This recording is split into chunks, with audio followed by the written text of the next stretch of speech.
जानिए, कहाँ दिए थे भगवान कृष्ण ने शनिदेव को कोयल के रूप में। दर्शन में शनिदेव और भगवान कृष्ण का एक ऐसा पौराणिक मंदिर है जहाँ भगवान कृष्ण ने कोयल के रूप में शनिदेव को दर्शन दिए थे। इस मंदिर में शनिदेव का दर्शन करने से साढ़े साती और धाया से मुक्त। जानिए, कहाँ दिए थे भगवान कृष्ण ने शनिदेव को कोयल के रूप में दर्शन। पुराणों और शास्त्रों में शनि देव को न्याय और दंड का देवता माना गया है।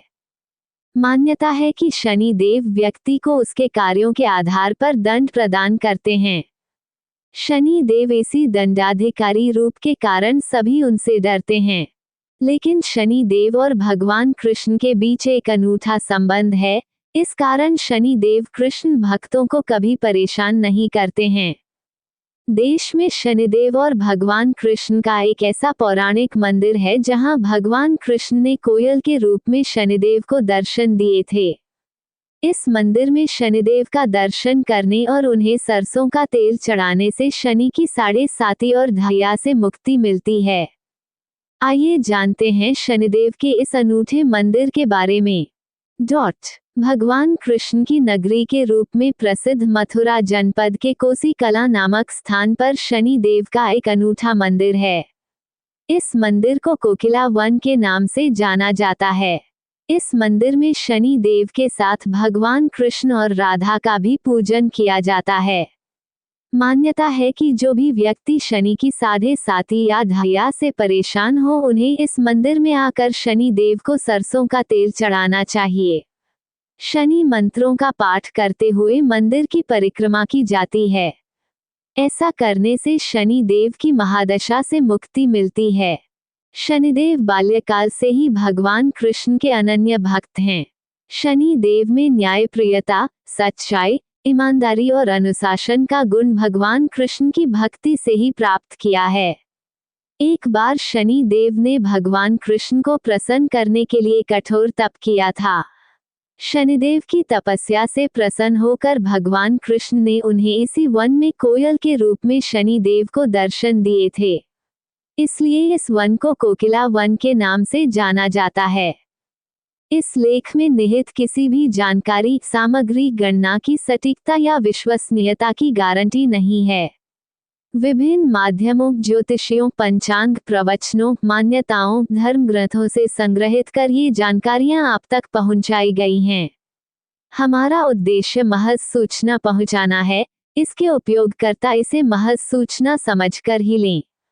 इसके अतिरिक्त इसके किसी भी उपयोग की जिम्मेदारी स्वयं उपयोगकर्ता की ही रहेगी। यहाँ शिव और विष्णु के बारे में पौराणिक कथाओं से 3 दिलचस्प कहानियां पेश हैं।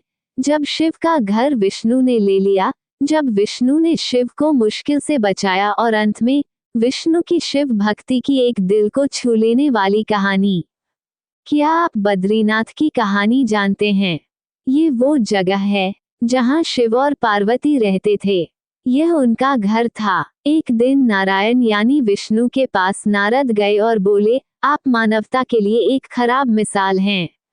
आप हर समय शेषनाग के ऊपर लेटे रहते हैं। आपकी पत्नी लक्ष्मी हमेशा आपकी सेवा में लगी रहती हैं और आपको लाड करती रहती हैं। इस ग्रह के अन्य प्राणियों के लिए आप अच्छी मिसाल नहीं बन पा रहे हैं। आपको सृष्टि के सभी जीवों के लिए कुछ अर्थपूर्ण कार्य करना चाहिए। इस आलोचना से बचने और साथ ही अपने उत्थान के लिए भगवान को भी ऐसा करना पड़ता है। विष्णु तप और साधना करने के लिए सही स्थान की तलाश में नीचे हिमालय तक आए। वहां उन्हें मिला बद्रीनाथ, एक अच्छा सा छोटा सा घर जहां सब कुछ वैसा ही था जैसा उन्होंने सोचा था। साधना के लिए सबसे आदर्श जगह लगी उन्हें ये। वो उस घर के अंदर गए। घुसते ही उन्हें पता चल गया कि यह तो शिव का निवास है और वह तो बड़े खतरनाक व्यक्ति हैं। अगर उन्हें गुस्सा आ गया तो वह आपका ही नहीं, खुद का भी गला काट सकते हैं। ऐसे में नारायण ने खुद को एक छोटे से बच्चे के रूप में बदल लिया और घर के सामने बैठ गए। उस वक्त शिव और पार्वती बाहर कहीं टहलने गए थे। जब वे घर वापस लौटे तो उन्होंने देखा कि एक छोटा सा बच्चा जोर जोर से रो रहा है। पार्वती को दया आ गई। उन्होंने बच्चे को उठाने की कोशिश की। शिव ने पार्वती को रोकते हुए कहा, इस बच्चे को मत छूना। पार्वती ने कहा, कितने क्रूर हैं आप, कैसी नासमझी की बात कर रहे हैं। मैं तो इस बच्चे को उठाने जा रही हूँ, देखिए तो कैसे रो रहा है। शिव बोले, जो तुम देख रही हो उस पर भरोसा मत करो, मैं कह रहा हूँ ना, इस बच्चे को मत उठाओ। बच्चे के लिए पार्वती की स्त्री सुलभ मनोभावना ने उन्हें शिव की बातों को नहीं मानने दिया। उन्होंने कहा, आप कुछ भी कहें, मुझे कोई फर्क नहीं पड़ता। मेरे अंदर की माँ बच्चे को इस तरह रोते नहीं देख सकती। मैं तो इस बच्चे को जरूर उठाऊंगी। और यह कहकर उन्होंने बच्चे को उठाकर अपनी गोद में ले लिया। बच्चा पार्वती की गोद में आराम से था और शिव की तरफ बहुत ही खुश होकर देख रहा था। शिव इसका नतीजा जानते थे, लेकिन करें तो क्या करें, इसलिए उन्होंने कहा, ठीक है, चलो देखते हैं क्या होता है। पार्वती ने बच्चे को खिला पिलाकर चुप किया और वहीं घर पर छोकर खुद शिव के साथ गर्म पानी से स्नान के लिए बाहर चली गईं।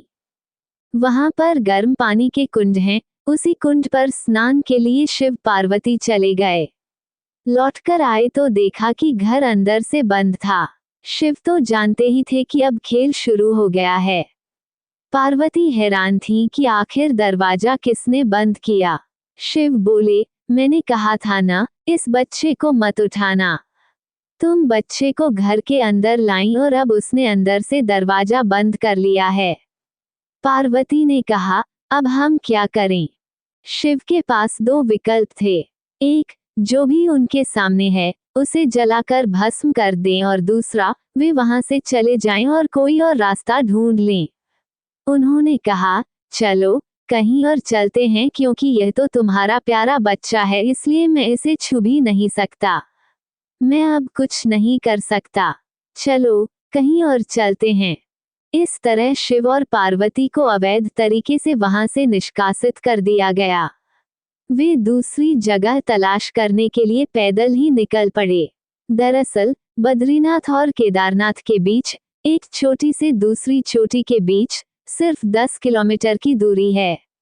आखिर में वह केदार में बस गए और इस तरह शिव ने अपना खुद का घर खो दिया। आप पूछ सकते हैं कि क्या वह इस बात को जानते थे। आप कई बातों को जानते हैं, लेकिन फिर भी आप उन बातों को अनदेखा कर उन्हें होने देते हैं। विष्णु भगवान की कहानी, जब विष्णु ने शिव को मुश्किल से बाहर निकाला। यौगिक कथाओं में ऐसी कई कहानियां हैं जिनमें बताया गया कि शिव की करुणा कोई भेदभाव नहीं करती और वे किसी की इच्छा पर बच्चों की तरह भोलापन दिखाते हैं। एक बार गजेंद्र नामक एक असुर था। गजेंद्र ने बहुत तप किया और शिव से यह वरदान पाया कि वह जब भी उन्हें पुकारेगा, शिव को आना होगा। त्रिलोकों के सदा शरारती ऋषि नारद ने देखा कि गजेंद्र हर छोटी छोटी बात के लिए शिव को पुकार लेता था, तो उन्होंने गजेंद्र के साथ एक चाल चली। उन्होंने गजेंद्र से कहा, तुम शिव को बार बार क्यों बुलाते हो? वह तुम्हारी हर पुकार पर आ जाते हैं।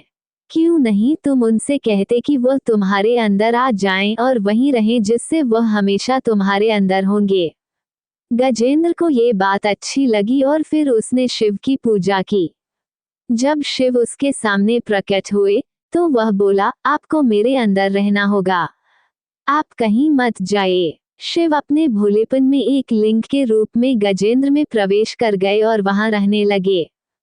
फिर जैसे जैसे समय बीता, पूरा ब्रह्मांड शिव की कमी महसूस कर रहा था। कोई नहीं जानता था कि वह कहाँ है। सभी देव और गण शिव को खोजने लगे। काफी खोजने के बाद जब कोई यह पता नहीं लगा पाया कि वह कहाँ है, तो वे हल ढूंढने के लिए विष्णु के पास गए। विष्णु ने स्थिति देखी और कहा, वह गजेंद्र के अंदर हैं।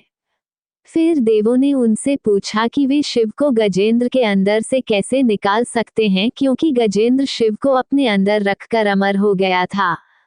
हमेशा की तरह विष्णु सही चाल लेकर आए। देवगण शिव भक्तों का रूप धरकर गजेंद्र के राज्य में आए और बहुत भक्ति के साथ शिव का स्तुतिगान करने लगे। शिव का महान भक्त होने के कारण गजेंद्र ने इन लोगों को अपने दरबार में आकर गाने और नाचने का न्योता दिया।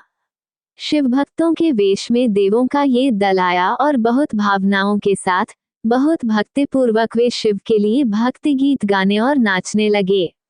शिव, जो गजेंद्र के अंदर बैठे हुए थे, अब खुद को रोक नहीं सकते थे, उन्हें जवाब देना ही था। तो वह गजेंद्र के टुकड़े टुकड़े करके उससे बाहर आ गया। शिव की पूजा देवता और राक्षस, देव और असुर, श्रेष्ठ और अधम दोनों करते हैं, वो हर किसी के लिए महादेव हैं। विष्णु भी उनकी पूजा करते थे। विष्णु की शिव भक्ति को बताने वाली एक बहुत सुंदर कहानी है। एक बार विष्णु ने शिव से वादा किया कि वह शिव को 1008 कमल अर्पित करेंगे। वो कमल के फूलों की तलाश में गए और पूरी दुनिया में खोजने के बाद भी उन्हें सिर्फ 1007 कमल के फूल मिले। एक कम था। उन्होंने आकर सब कुछ शिव के सामने रख दिया। शिव ने अपनी आंखें नहीं खोली, वह सिर्फ मुस्कुराए क्योंकि एक कमल कम था। फिर विष्णु ने कहा, मुझे कमल नयन कहा जाता है, जिसका अर्थ है कमल के फूलों की तरह आंखों वाला भगवान। मेरी आंखें किसी कमल की तरह सुंदर हैं, तो मैं अपनी एक आंख अर्पित करता हूँ। और उन्होंने तुरंत अपनी दाहिनी आंख निकालकर लिंग पर रख दी। इस तरह की भेंट से प्रसन्न होकर शिव ने विष्णु को प्रसिद्ध सुदर्शन चक्र दिया। दोस्तों, आज का वीडियो यहीं तक है। आशा करता हूँ कि हमारा वीडियो आपको अच्छा लगा होगा। अगर हमारा वीडियो को लाइक कीजिए, सेवा करने का मौका दीजिए। अगले वीडियो में मिलेंगे।